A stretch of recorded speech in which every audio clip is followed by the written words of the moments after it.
Hi to all our friends at the Geelong Gaol Museum in Geelong, Victoria, Australia.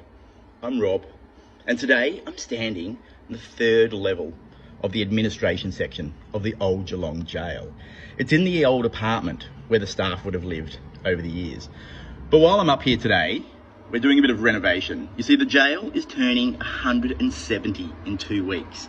And so we're cleaning, we're sanding, we're painting the facade, the original colours of when the jail first opened in 1853. This is so exciting.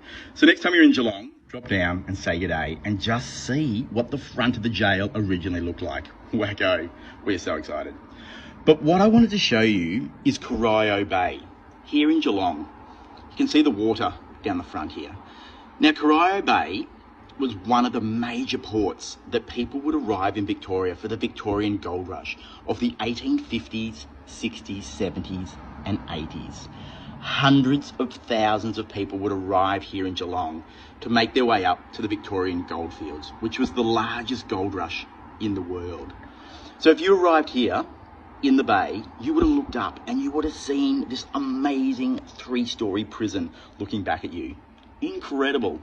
Today, we don't get much of a water view because of the Geelong Hospital and the trees, but it must have been an incredible view looking up here. But to give you an idea, down in the courtyard here, this is the front gate to the jail. This is where you would have been brought in the Black Maria or later a divvy van if you're arriving here at the jail. On the other side, we have a 2-story residence just here. This is where the governor originally lived, the person in charge of the jail. Now, it's a 2-story building for their families, because yes, we had families living here at the jail, but the governor would later move to a 1-story building on the other side. It was built for the chief officer. They swapped because, generally speaking, the governor, by the time he became governor, your kids were so much older and had moved out of home, so you didn't necessarily need such a big residence, where the chief officer would generally have the young families. The other interesting feature of where I'm standing is actually the armoury. If you look out the window here, you can see the barbed wire on the roof and you can see the door. This is where the guns were actually kept. We had 3 types of guns here at the jail for protection. We had a pistol, a rifle and a shotgun. This is generally speaking for just the guards that were actually in the 4 towers or doing night shift and walking around the perimeter of the jail.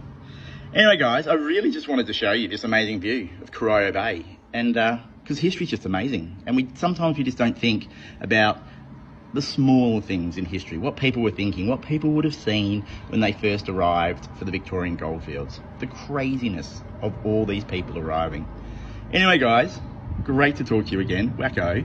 If you are in Geelong, please drop down, say g'day, because we just love sharing the history of early colonial crime.